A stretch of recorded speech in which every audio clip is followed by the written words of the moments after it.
Senhor. Estamos aqui na tua casa, Pai, porque assim o Senhor nos permitiu chegar até aqui.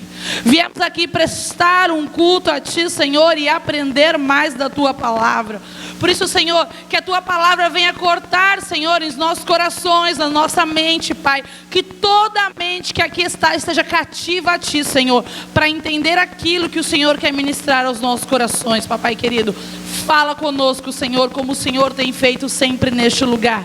Que saiamos daqui, Senhor, repletos e cheios da Tua presença, Pai. Que saiamos daqui, Senhor, sabendo aquilo que o Senhor ministrou aos nossos corações, Papai querido. E nós Te glorificamos, porque nada podemos fazer se o Senhor não estiver conosco, Pai.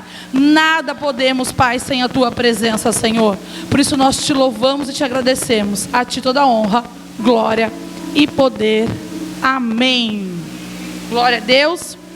Pode se assentar, igreja.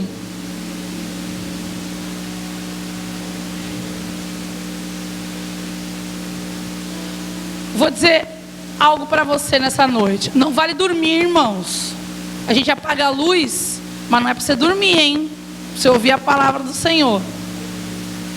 Vou dizer para você que eu já disse na última vez que eu preguei no mês passado, que o Senhor tem me dado uma revelação dos céus toda vez que eu vou ministrar. Eu não quero algo...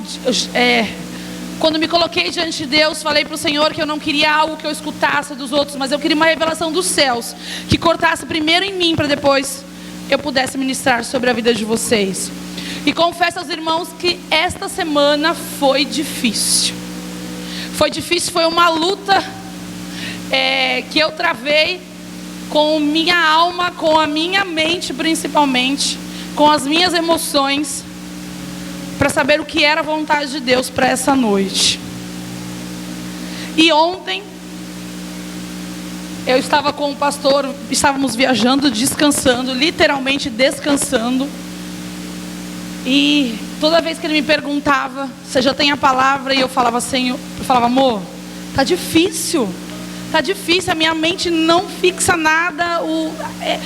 O Senhor já falou a palavra, mas eu não consigo.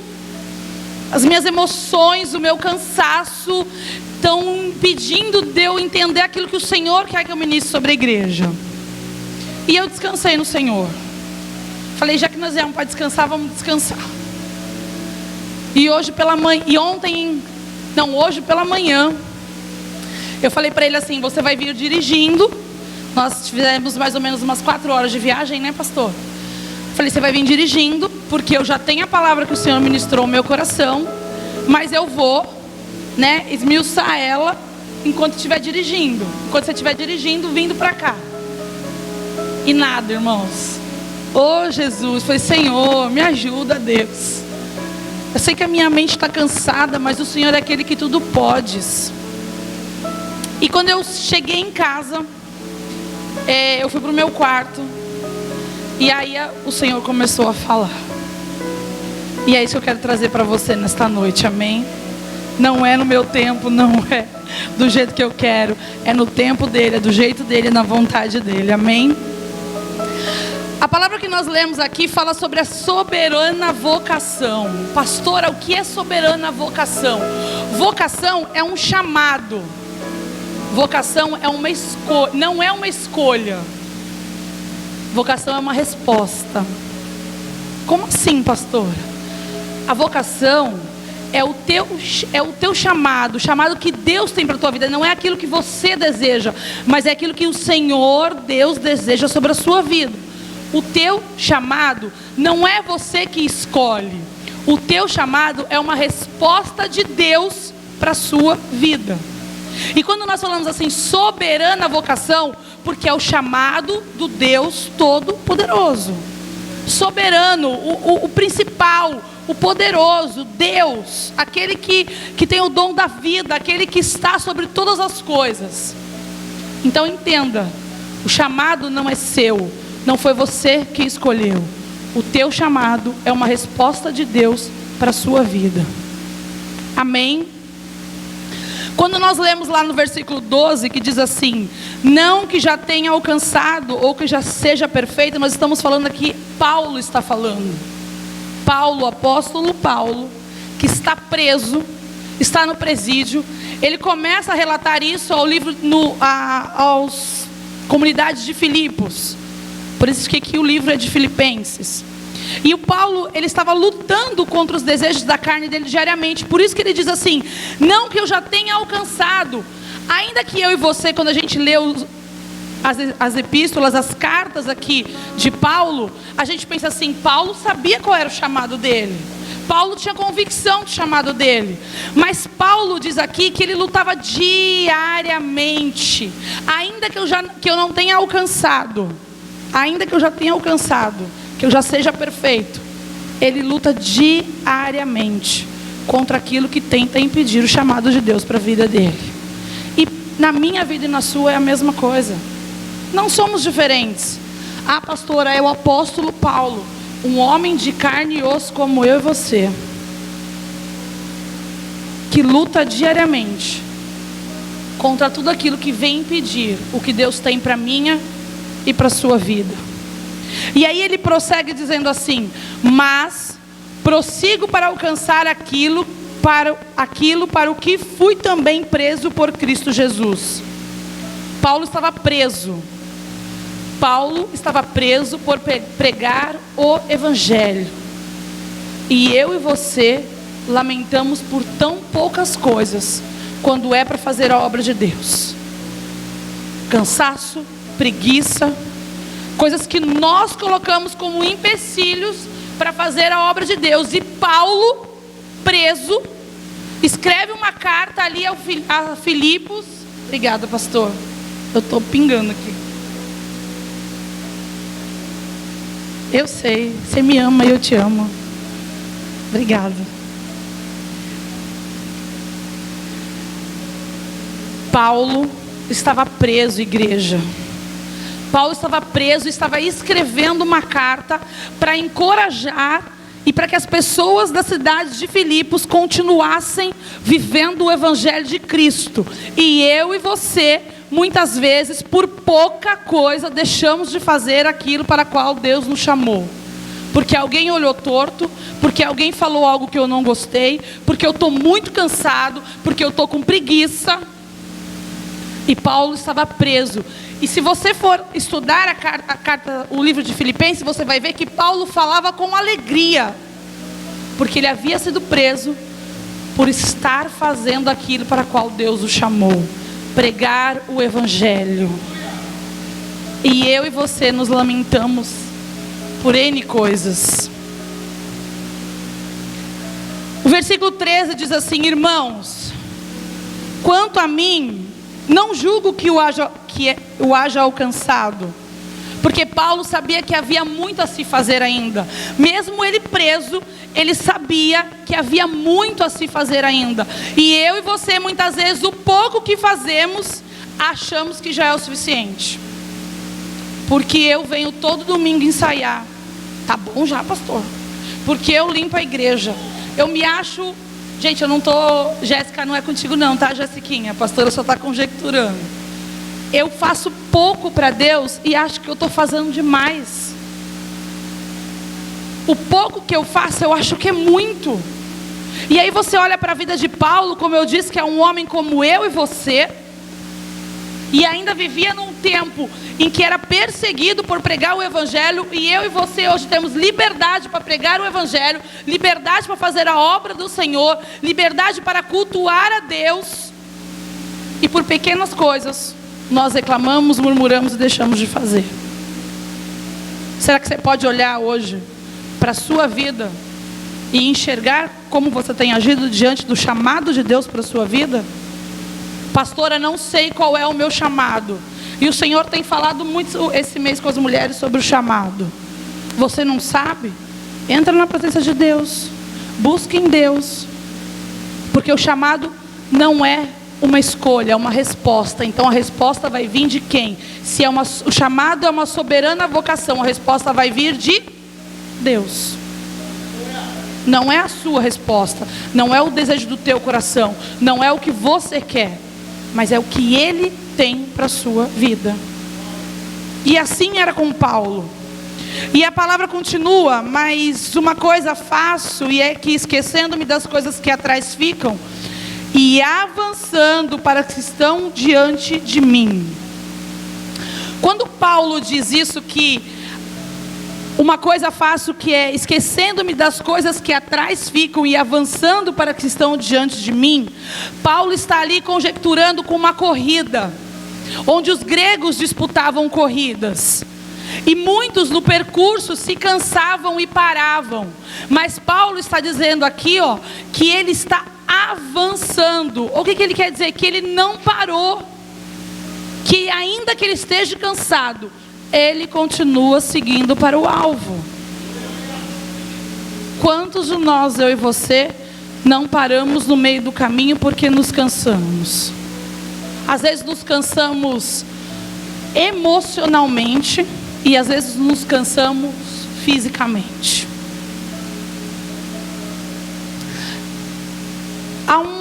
Eu não vou dizer uns 15 dias não, mas desde que iniciou as aulas, irmãos, eu vou compartilhar isso com vocês.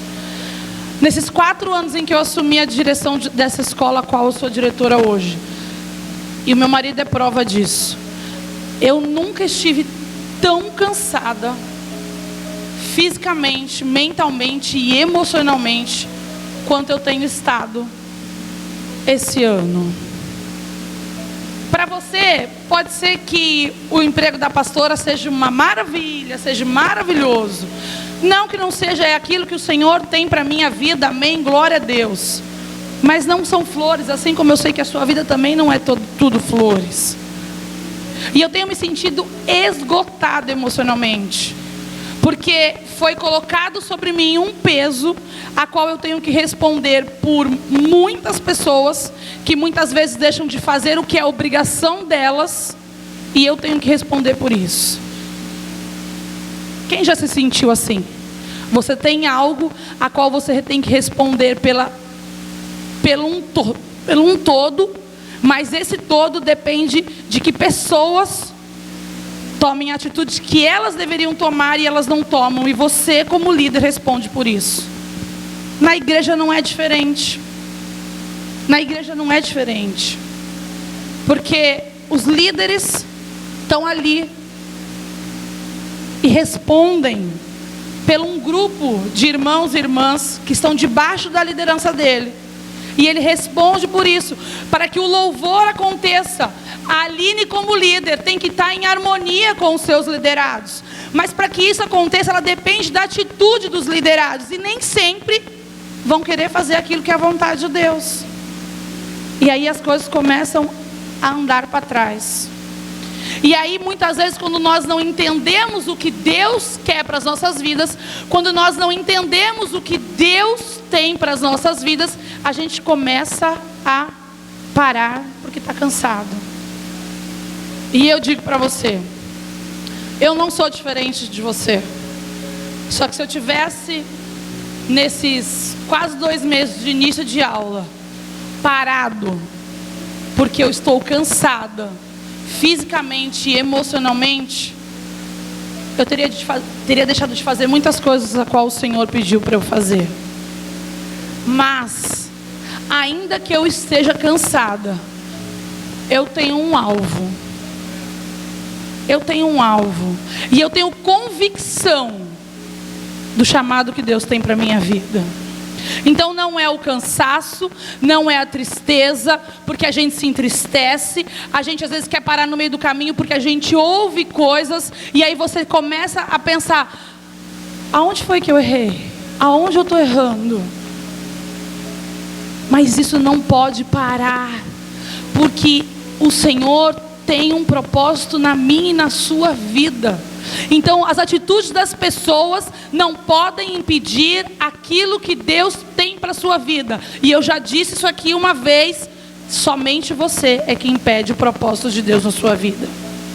Não são as pessoas, não são o que elas fazem, o que elas digam, mas é a sua atitude, a minha atitude diante dos acontecimentos. Cansados, todos ficaremos, mas nós temos um alvo. E nós precisamos seguir para esse alvo, sem olhar para trás. Se for para olhar para trás, é para você olhar para tudo aquilo que o Senhor já fez na tua vida, da onde Ele te tirou e aonde você está hoje, ainda que não seja aonde você almeja estar, mas você está aonde Deus quer que você esteja. Será que você já parou para pensar? Eu estava sentada com o pastor, que nós fomos literalmente descansar, irmãos. E eu estava sentada na frente do chalé onde nós estávamos no banco. Ele estava trabalhando, né, pastor? Quando nós chegamos, estava lá no computador trabalhando. E eu estava sentada ali, e eu fiquei olhando para aquele tempo que começou a escurecer, começou a chuviscar. E o Senhor me trouxe à memória tudo que Deus já havia feito na minha vida até hoje. E eu comecei ali sentada a agradecer ao Senhor. Tudo que o Senhor já fez.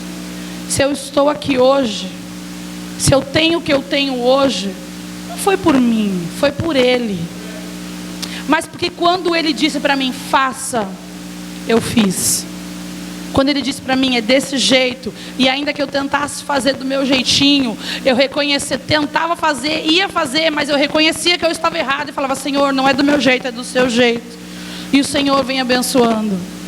Mas nós temos o grande mal de olhar para as pessoas. Você olha hoje para o Eduardo ali, ó, chique, um homem cheio da unção. Você fala, para o Eduardo é fácil vir para a igreja, ele mora aqui perto. Mas só o Eduardo e ainda a esposa dele, a casa dele, sabe tudo que ele passou para estar aqui hoje. Assim como o Eduardo, tem vários. Ele até parou para descansar por um tempo, mas ele entendeu que ele precisava prosseguir para o alvo. E se ele parar, quem vai sofrer as consequências é ele. Se eu parar, quem vai sofrer sou eu. Se você parar, quem vai sofrer é você. Não adianta a gente ficar murmurando, reclamando, se a gente não faz a nossa parte. A nossa parte é prosseguir. Pastora, mas eu estou cansada. Vamos para o mesmo clube, porque eu também estou. Pastora, mas eu acordo cedíssimo. Tamo junto, porque eu acordo todo dia às 5:30 da manhã. Pastora, mas à noite eu tenho... Tamo junto, porque à noite eu sempre tenho alguma atividade da igreja quando não tenho que acompanhar o meu esposo. Então, para mim, não tem desculpa. E para Deus que te conhece de verdade, muito menos. Porque nós temos que prosseguir para o alvo. O meu marido diz que a gente vai descansar no céu. Tudo bem que ele dorme bastante, que ele gosta de dormir, viu, irmãos? Mas o nosso maior descanso vai ser no céu. Ainda que você esteja cansado, nosso Deus é o Deus que fortalece, que nos dá força. Quando estamos cansados, sobrecarregados, é Ele quem cuida de nós.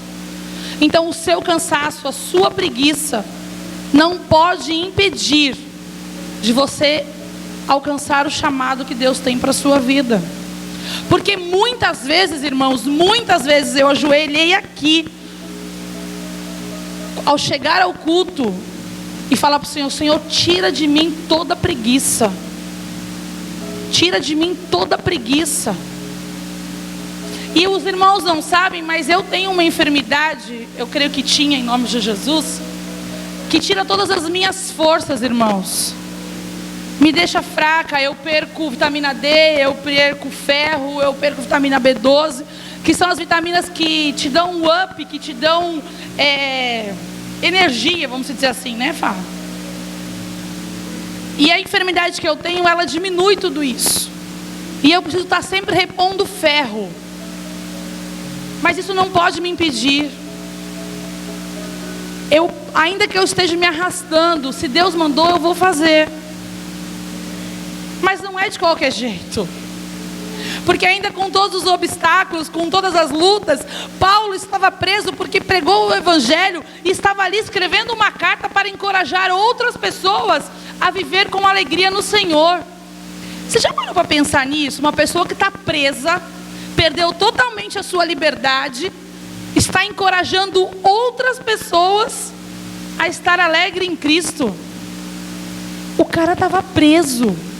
O cara poderia estar murmurando, reclamando, mas ele estava encorajando outras pessoas. Ele podia estar ali falando para Deus: Senhor, eu não aguento isso, Senhor.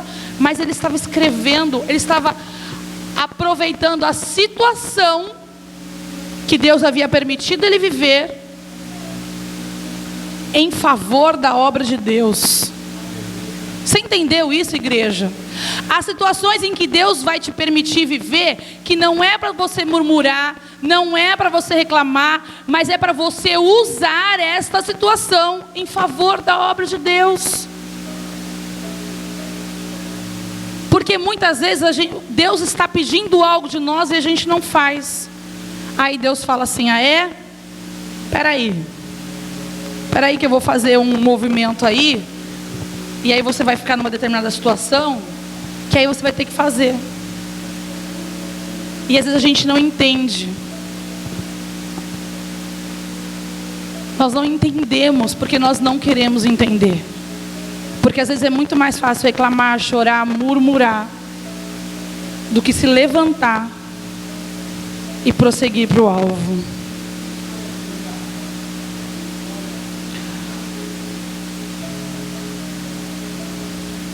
O que eu acho mais interessante é que no versículo 14 Paulo fala assim: prossigo para o alvo pelo prêmio da soberana vocação de Deus em Cristo Jesus, pelo prêmio do chamado de Deus para a vida dele. Quando Paulo está falando ali, prossigo para o alto, não olhando para trás, e está fazendo aquela conjecturação ali com o pessoal que fazia as corridas lá na Grécia. Você sabia que quando havia aquelas corridas, os gregos, ao ganhar a corrida, eles ganhavam uma coroa de louros? Era uma glória passageira, mas era importante, havia um sacrifício de ganhar uma coroa de louros. E qual é o sacrifício que você tem feito para receber a soberana vocação de Deus, que é uma glória eterna? Fazemos muito por uma glória passageira e fazemos pouquíssimo por uma glória que é eterna. Quanto nos sacrificamos para fazer aquilo que vai encher o nosso ego, mas vai passar, e deixamos de fazer aquilo que trará uma glória eterna junto com Cristo. Quando eu estava vindo no carro de viagem, o Senhor me trouxe à memória algo. Quando o Lucas estava morando em Diadema, acho que fazia 2 anos isso, né, pastor? 2 anos já. Mais de 2 anos, na verdade. Estávamos há mais ou menos 15 dias do jogo da semifinal do Campeonato Paulista de Voleibol. E estávamos em casa, o pastor, não sei se o pastor vai lembrar disso, o pastor estava doente. O meu pai ainda estava se recuperando do pós-Covid. E o Lucas me ligou desesperado: mãe, eu torci o pé. Por favor, vem me buscar para me levar para o hospital. Irmãos, como eu disse para você, o pastor estava doente, o meu pai estava se recuperando do Covid, ainda não tinha voltado a dirigir. A minha mãe estava em casa, mas também não dirige. Eu simplesmente peguei o carro, eu falei: eu estou indo buscar o Lucas. Ele estava há 15 dias de disputar a semifinal do Campeonato Paulista. E eu falei: Senhor, ninguém vai comigo, mas o Senhor vai. E eu subi essa serra e fui embora, cheguei lá, peguei ele. Eu vou dizer para os irmãos que foi o dia que eu mais tive medo na minha vida. Porque ao descer a serra, com o Lucas dentro do carro, eu peguei uma neblina que diante de Deus, nesse altar que eu estou hoje, eu não enxergava nada. Assim, ó, a neblina aqui, assim, ó, na minha frente, eu não enxergava nada, nada. E o Lucas ali do meu lado falando: mãe, tá tudo bem? Tá tudo bem, filho, tô enxergando, vamos descer, tá tranquilo. Mas por dentro, o Senhor sabia que eu estava morrendo de medo. O que eu quero dizer para você? Eu fui pelo meu filho. Eu me sacrifiquei e fui. Falei: Senhor, seja o que Deus quiser, eu vou buscar ele. E nós descemos.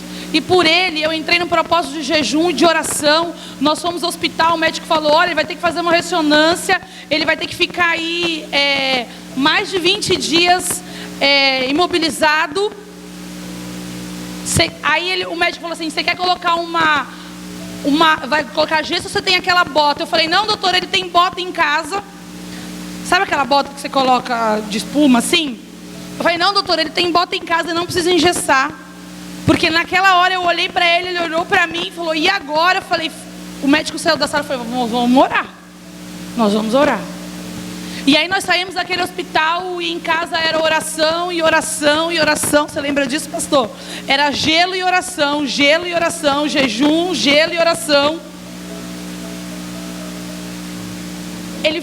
Ele voltou para Diadema 2 dias antes do jogo, que o técnico dele ainda disse assim para ele, se você não subir, esquece que você não joga mais pelo time. Ele subiu com 2 dias antes do jogo. Foi o melhor jogo da vida do Lucas. O que eu quero dizer isso para você? E por que Deus me trouxe isso à memória? Você entendeu o sacrifício que eu fiz pelo meu filho? Você entendeu o propósito que eu entrei de oração e jejum para que Deus abençoasse ele ali, para que ele fosse honrado naquele jogo? Você que é pai e mãe, nós fazemos tanto pelos nossos filhos. E por que não fazemos para Deus? Porque aquilo que eu fiz naquele momento era uma glória momentânea. Já passou. Fazem 2 anos. Poucas pessoas se lembram. Mas aquilo que eu faço para Deus é eterno. E ainda que as pessoas não se lembrem, Deus vai se lembrar. E nós fazemos tanto para os homens, esquecemos de fazer para Deus. Quando Deus nos pede algo, a gente murmura, a gente põe desculpas. E é tão engraçado que a gente é tão cara de pau, que a gente esquece que Deus sabe de todas as coisas. Eu tenho a capacidade de tentar enganar a Deus. Porque eu falo para Deus, não, Deus, não dá, não vou no culto, não vou na reunião, não vou não sei aonde, porque não dá, estou cansada. E Deus sabe que dá, mas eu falo que não dá. Mas se for algo que eu vou aparecer, conta comigo, pastor. Que eu quero a glória, eu quero os louros, mas eu não quero sacrifício. E se você olhar para a vida de Paulo, do apóstolo Paulo, estamos falando só um pouquinho da vida dele. Ele não queria os louros, ele queria a glória da vida eterna. E esse homem, com tudo que ele fez, ele ainda dizia que havia muito a se fazer. E eu e você, com o pouco que fazemos, achamos que estamos fazendo demais para a obra do Senhor. Achamos que é o suficiente. Se a gente for parar, e eu vou trazer alguns exemplos para você aqui, porque eu quero que você entenda que eu creio, e eu espero que você creia também, que há uma soberana vocação de Deus para mim e para a sua vida, amém? Mas há determinadas situações que nos distraem daquilo que Deus tem para a nossa vida. Deus já colocou algo no seu coração, Deus já ministrou a você, Deus já falou com você, e você começa a caminhar, e aí de repente o cansaço te tira do propósito, ou algo que alguém falou, ou algo que você viu, e aí você começa a recuar, e aí as coisas deixam de acontecer, porque você acreditou em algo que veio para impedir que você alcançasse o teu chamado, o propósito de Deus para a sua vida. E aí eu quero te colocar alguns exemplos, mas antes disso eu quero te perguntar: o que tem te impedido de prosseguir para a soberana vocação de Deus para a sua vida? O que é que tem te impedido? O que é que você tem tanto murmurado, tanto reclamado, que tem te impedido e tem feito você andar que nem o cavalo que coloca aquelas... põe aqui assim, cabeça. Se põe aqui, ó, e você não olha, não está ouvindo e não está enxergando Deus falar com você, porque você só está olhando para a murmuração, para o teu cansaço, para o teu eu, para o teu ego, para a tua vida. E aí, você não enxerga que tem alguma coisa impedindo de você prosseguir. E eu vou te dar exemplo de um homem muito conhecido da Bíblia, o homem do tanque de Betesda, que há 38 anos, antes de conversar com Jesus, só reclamava que ninguém levava ele até o tanque na hora que a água se mexia. Durante 38 anos, ele passou reclamando que ninguém fazia nada por ele. Quantos de nós não ficamos reclamando porque fulano não fez isso por mim, porque fulano não me ajudou, porque fulano podia ter feito, porque fulano... E eu só fico prestando atenção no que os outros deixaram de fazer por mim. Só que quando ele entende, e ele tem um encontro ali com Jesus, ele expõe para Jesus a necessidade dele. Ele expõe para Jesus. O que eu quero dizer para você com isso? Para de reclamar e de achar que os outros têm que fazer as coisas para você, e vai para quem é o dono de tudo. Vai falar com Jesus. Para de reclamar, de achar que fulano tem que te ajudar, fulano tem que te abençoar, fulano tem que estender a mão para você, fulano tem que fazer tal coisa, fulano tem que me convidar. Para com isso. Entra diante de Deus, fala com Jesus. Mas se você entrar diante de Deus e falar com Jesus, obedeça. Porque esse homem levou 38 anos ali esperando por alguém. Quando Jesus apareceu e ele falou para Jesus qual era a necessidade dele, Jesus falou: toma o teu leito, levanta e anda. Ele obedeceu. Ele podia simplesmente ter ficado: não vou conseguir, não vou levantar, não, eu vou levantar, eu vou cair. Ele expôs a necessidade dele para quem podia resolver, que era Jesus. E quando Jesus deu uma ordem, ele levantou e andou. Você está entendendo, igreja? Mas eu vou te dar um outro exemplo. Ana era uma mulher estéril, uma mulher que queria gerar, mas não podia. E durante anos ela só reclamava, só chorava, só murmurava, e achava que o marido dela é que tinha que fazer algo por ela, porque o marido dela subia para adorar ao Senhor por ela, e ela achava que ele que tinha que fazer. E quantos de nós achamos que é o meu marido que tem que fazer, é a minha mulher que tem que fazer? Não. Quem tem que tomar uma atitude diante de Deus é você. Ana passou grande parte da vida dela murmurando, reclamando, chorando. Quando ela entendeu, ela foi chorar para Deus. Ela tomou uma atitude, ela não esperou por ninguém, ela foi ao encontro do Senhor. E ali ela se pôs diante dele, e ali ela chorou para ele, e Deus o abençoou. Porque ela foi na pessoa certa. Mas quanto tempo ela perdeu murmurando, chorando, reclamando, esperando que outras pessoas fizessem por ela? Mas quando ela foi, quando ela tomou uma atitude, o Senhor abençoou.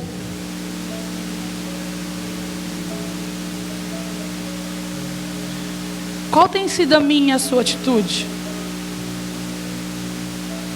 Você vai esperar quantos anos? 38 anos? Uma vida? Para entender aquilo que Deus tem para a sua vida? Você vai esperar quanto tempo para entrar na presença de Deus e ter uma conversa com o Senhor? Porque eu te dei exemplo de duas pessoas que demoraram uma vida para entender. Mas eu te apresento outras pessoas que a Bíblia nos mostra. A mulher do fluxo de sangue. Não teve multidão que parou aquela mulher. Não teve problema, não teve deserto, não teve nada nem ninguém que parou aquela mulher de ir ao encontro de Jesus. E era uma mulher que não podia encostar em ninguém, ninguém podia encostar nela, e ainda assim, nada impediu dela ir até Jesus. O que você tem colocado como desculpa para ir até Jesus? Aquela mulher enfrentou uma multidão.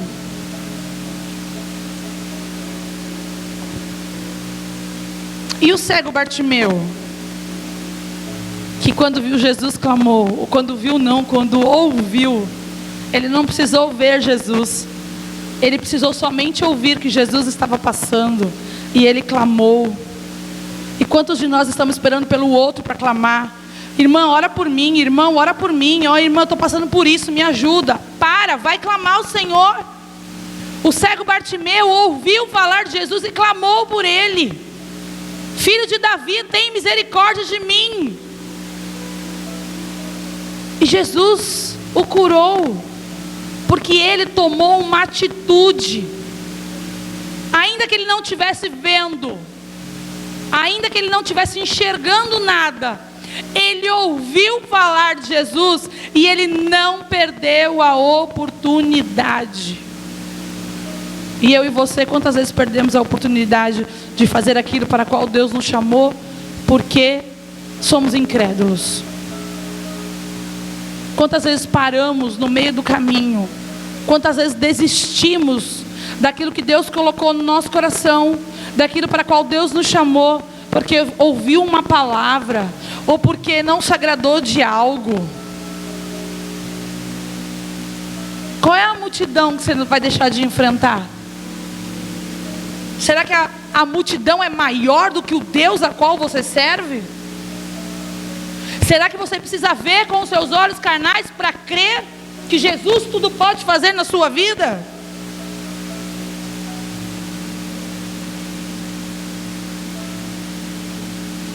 Quando Lázaro estava à beira da morte, as irmãs clamaram por Jesus. Não esperaram.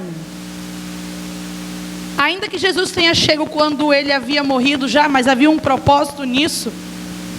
Marta e Maria chamaram por Jesus. Qual tem sido a minha e a sua atitude?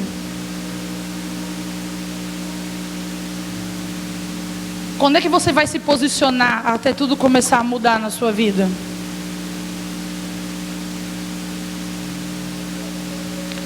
Porque de verdade, irmãos, é fácil reclamar. É fácil. É mais fácil reclamar. Eu reclamo e eu não faço. Mas aí, eu não tomo uma atitude e as coisas não acontecem na minha vida. E aí depois eu fico murmurando: por que as coisas não acontecem na minha vida? Porque eu não faço aquilo que eu tenho que fazer. E como eu já disse aqui, tem coisas que Deus vai fazer por você, mas tem coisas que é você que tem que fazer. Tem coisas que Deus não vai fazer por você, porque quem tem que fazer é você. E você vai esperar o que acontecer para você tomar uma atitude? Porque ainda quando a gente toma uma atitude diante daquilo que Deus quer que a gente faça, a gente ainda passa por luta, por prova, por deserto. Mas aí a gente tem convicção de quem é Deus na nossa vida, que se Ele permitiu, se eu estou debaixo da obediência dEle, se eu estou debaixo da ordenança dEle, eu sei que isso eu estou passando para o meu aprendizado e para o meu amadurecimento. Agora eu não quero fazer, eu não quero tomar uma atitude, eu só reclamo, e a minha reclamação é sempre a mesma. Até quando você vai reclamar e vai deixar de ter uma atitude? Irmãos, pequenas coisas, pequenas atitudes podem mudar a história da sua vida. Pequenas atitudes suas, pequenos sacrifícios podem mudar a história da sua vida, da sua casa, da sua família.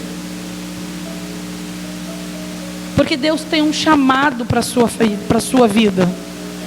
Deus tem um chamado no seu casamento. Deus tem um chamado na vida dos seus filhos. E como é que os seus filhos vão ter atitudes, prosseguir, se você não é exemplo para eles? Qual é o exemplo que você tem mostrado para os seus filhos? De alguém que senta e só murmura e só reclama e acha que nada acontece, está todo mundo contra você, que ninguém me ajuda, que nada dá certo? Ou você vai levantar e vai fazer alguma coisa? Eu te dei exemplos aqui de pessoas, como eu disse, de carne e osso, como eu e você. Não eram pessoas superpoderosas, não eram pessoas com superpoderes, pessoas de carne e osso como eu e você.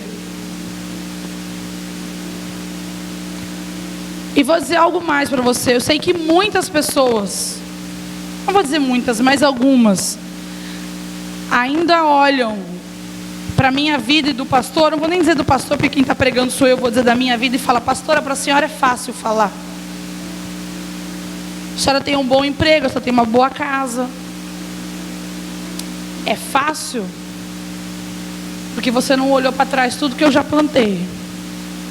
E eu não me vanglorio do que eu vivo hoje, mas eu vivo o que eu vivo hoje porque Deus me abençoou, porque lá atrás eu plantei. E a minha vida não foi sempre flores, como todo mundo acha que é. Houve muitos desertos, né, pastor? Muita luta. Ainda há alguns desertos, mas antes de murmurar, a gente toma uma atitude de levantar e fazer. Não dá mais tempo da gente ficar murmurando e reclamando. O tempo agora é de tomar uma atitude. Está cansado? Pede força para aquele que pode recarregar suas energias.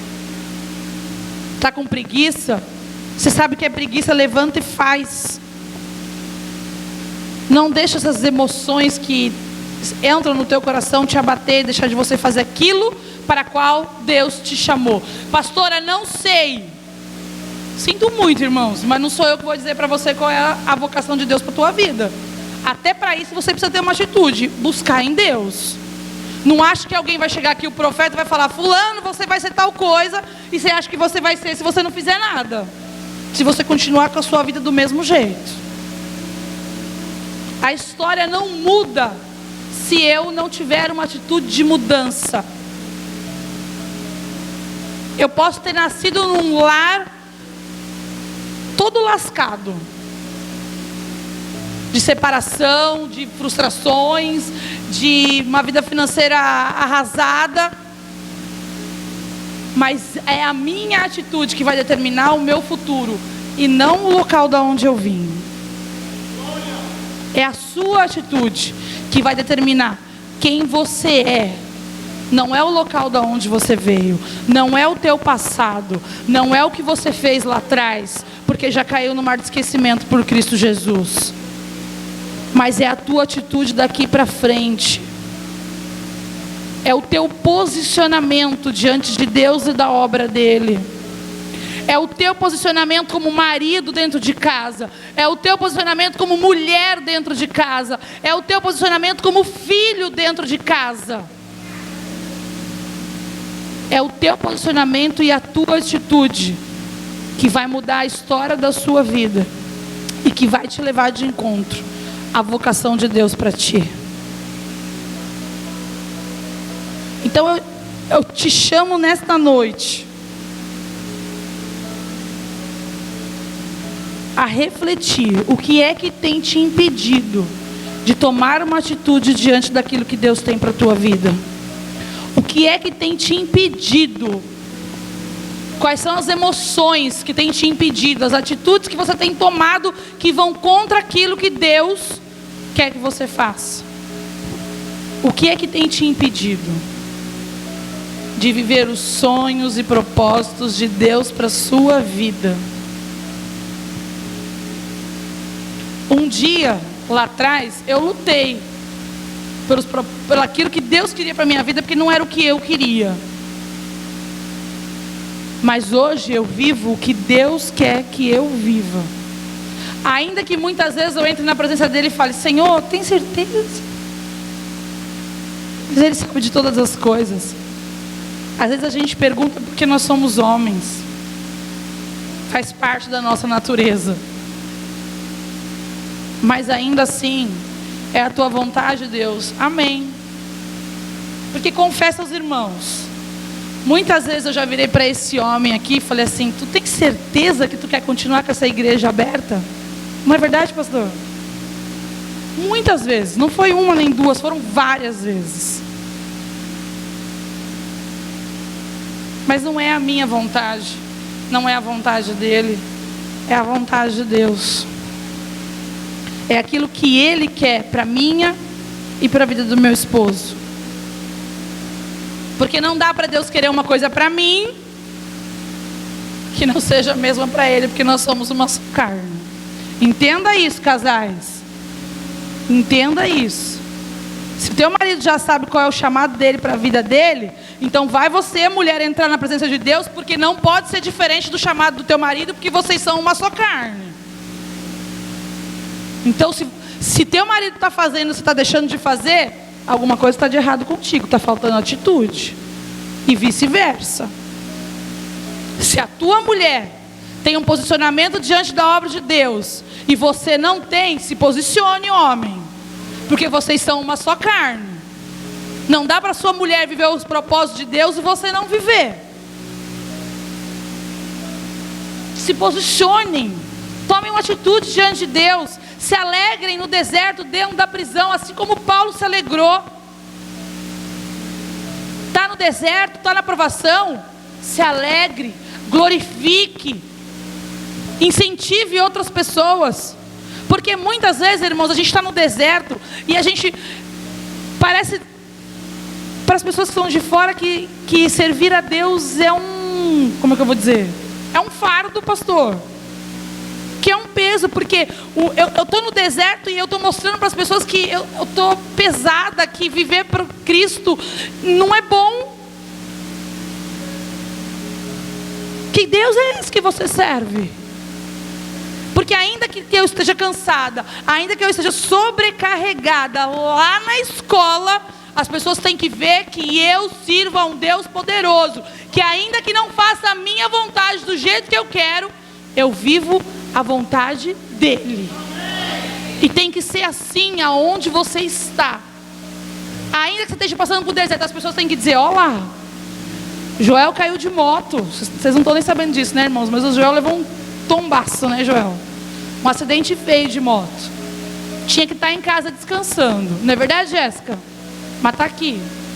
Veio aqui prestar um culto ao Senhor. E as pessoas têm que olhar para ele e ver que ainda que ele esteja machucado, está passando pelo deserto, Deus é na vida dele e ele reconhece quem é Deus na vida dele.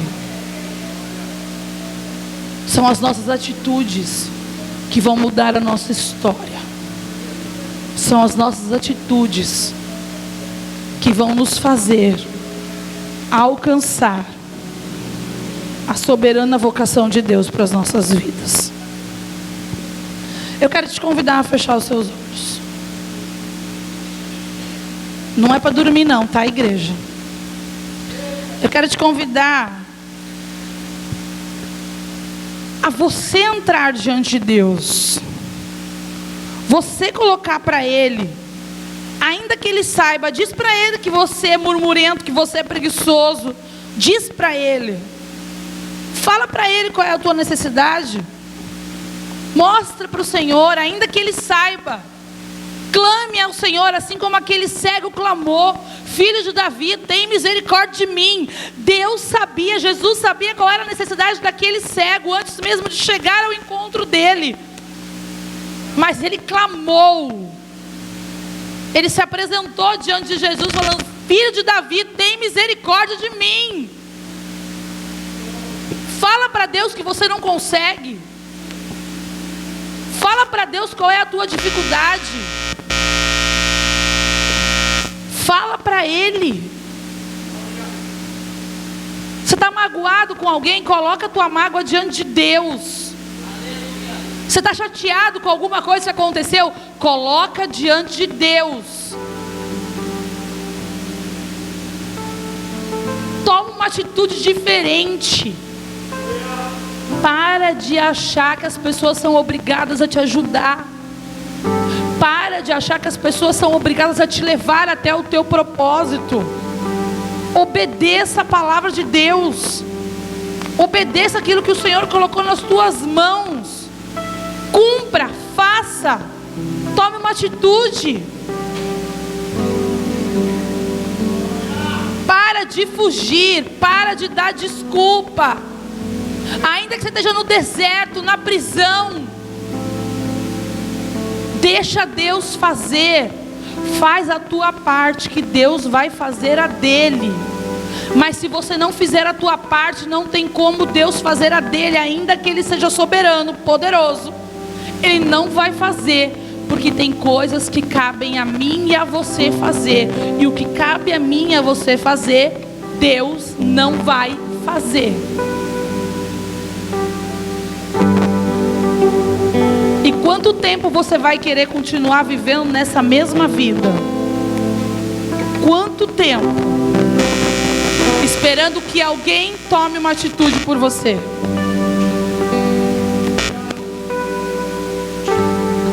Pastor, eu não sei ainda o que Deus quer de mim. Sinto muito, irmãos, mas não é a pastora que vai te dizer. Se você não entrar na presença de Deus, se você não clamar a Ele, você não vai ouvir a voz dEle. É Ele quem vai te dizer o que Ele espera de ti. É Ele quem vai te mostrar o que Ele quer de ti. Agora, se você já sabe, para de fugir. Para de dar desculpa. Para de murmurar. Para de chorar. Ana sabia o que ela queria, mas em vez dela ir ao encontro de quem podia resolver, ela ficou chorando e murmurando, achando que outra pessoa poderia fazer por ela. O que Deus tem para a sua vida é para a sua vida. Quem tem que fazer é você. O Senhor entregou Samuel nas mãos de Ana, ou melhor, no ventre de Ana, um profeta do Senhor, mas precisou que ela tomasse uma atitude de ir ao encontro de Deus, porque Deus já tinha isso para a vida de Ana, mas enquanto ela não tomou uma atitude de ir, Deus nada pôde fazer. E qual é a atitude que Deus está esperando de você, para que as coisas possam começar a acontecer na sua vida?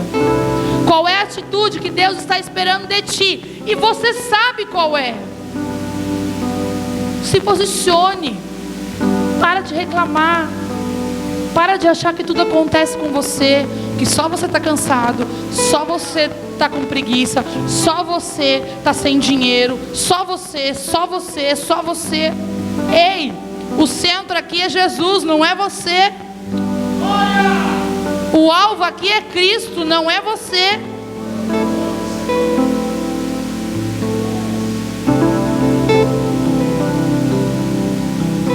Se coloca diante dele.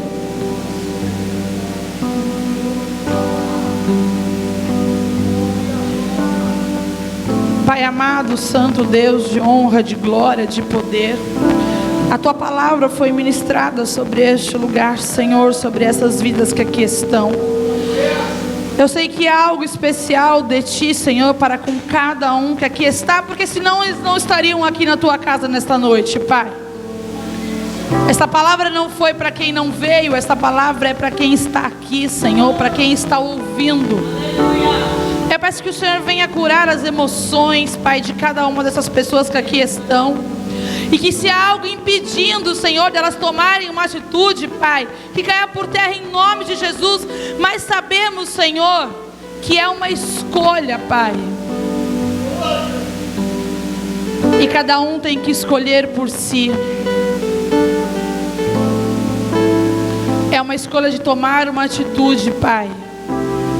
Porque o teu chamado, ele é uma resposta. Eu não escolho o meu chamado, mas eu ouço aquilo que o Senhor tem para a minha vida, que é a tua resposta, Pai, para aquilo que eu tanto tenho te falado, Senhor. Ministra cada coração nesta noite, Pai.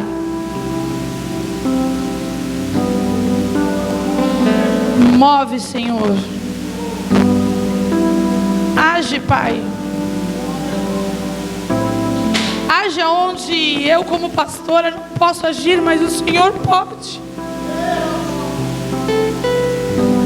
Mostra para quem o Senhor tem que mostrar, Pai. Revela para quem o Senhor tem que se revelar, Papai querido. Mas não dá mais para continuarem vivendo as mesmas coisas, as mesmas reclamações, as mesmas frustrações, Pai, porque não tomam uma atitude diante de Ti, Senhor.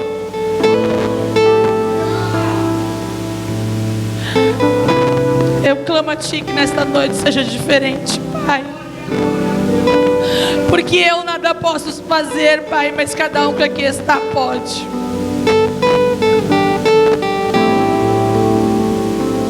Por isso eu coloco cada um deles nas Tuas mãos nesta noite, Pai, diante de Ti. Que essa palavra, Senhor, venha adentrar os nossos corações, as nossas mentes e fazer mudança, Pai, transformação. Que não venhamos permanecer da mesma maneira, Pai. É isso que eu te peço, Senhor, em nome de Jesus. Amém. Eu quero te fazer um convite. Amém, igreja?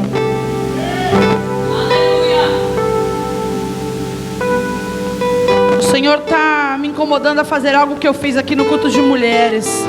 E eu sou obediente, irmãos, e eu vou fazer o que Ele está me pedindo.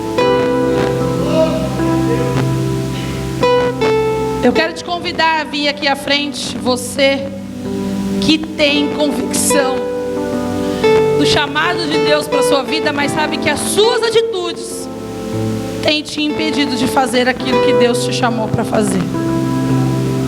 E vou dizer para você, se você é uma dessas pessoas e tiver vergonha de vir reconhecer diante do altar de Deus que você é, Deus vai te tratar. Então, se você sabe qual é o chamado de Deus para a sua vida e você desistiu, você parou no meio do caminho, ou você, por conta de atitudes suas negativas, deixou de fazer, agora é a hora de você se colocar diante de Deus.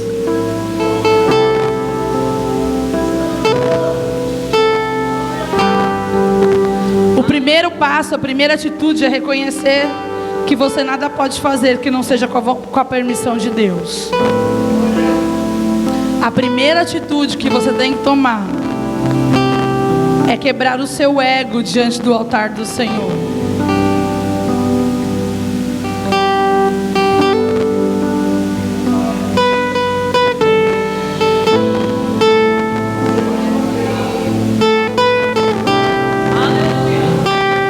Você que sabe qual é o seu chamado, mas parou e entende que hoje é o primeiro passo da mudança da tua história. Quero te convidar a vir aqui no altar, se colocar diante de Deus. Você sabe qual é o teu chamado, mas parou no meio do caminho, mas sabe que hoje é o dia da primeira atitude, do primeiro passo para começar a viver aquilo que Deus te chamou. Vem para o altar do Senhor.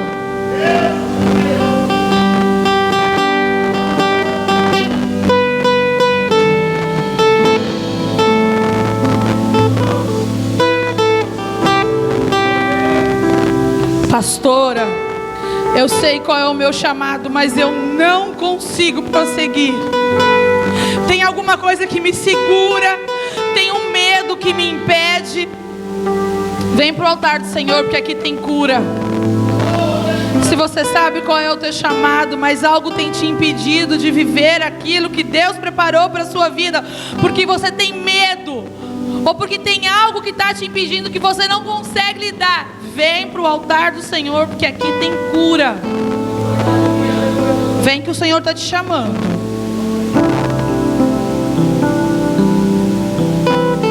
Vem para o altar.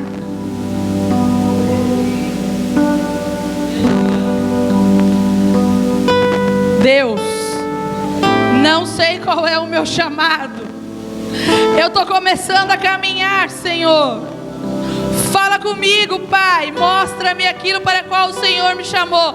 Vem para o altar, que é aqui que o Senhor vai falar contigo. Vem para o altar, que é no altar que tem revelação. Não é o profeta, é Deus, é o altar do Senhor.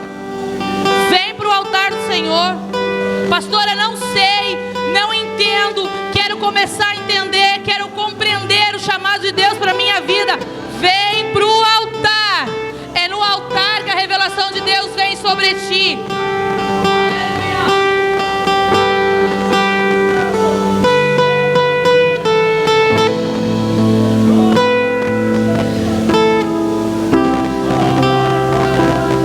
E você que está perdido, pastora, não sei se eu sei, não sei se eu não sei, eu não estou me entendendo, eu estou vivendo coisas que eu sei que não é a vontade de Deus. Eu quero um renovo, eu quero me encher da presença do Espírito Santo de Deus. Vem para o altar, vem para o altar, porque não é o que você recebe. Lembra, o pastor pregou domingo passado, mas é aquilo que você dá para o Senhor. É o que sai da tua boca que vai te encher do Espírito Santo de Deus. Vem para o altar. O teu lugar é no altar. É no altar que tem cura. É no altar que Deus fortalece. Vem para o altar. Nós vamos louvar ao Senhor. Convido a igreja a ficar de pé. Se enquanto começar a louvar, Deus queimar aí no teu coração, nos teus pés, não negue aquilo que Deus está te chamando para o altar. Não fuja do altar de Deus. Se Deus está te chamando para vir para o altar, vem. Vem, porque é Deus que está chamando. Se você está sentindo aí, vem para o altar. Não fuja do que Deus está te chamando nessa noite. Não é amanhã, não é domingo que vem, é hoje. A atitude é hoje.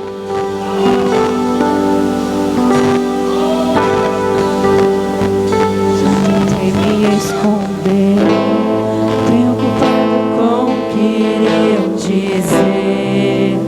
Já cantei tão vazio, já orei sem querer. Quantas vezes troquei sim pelo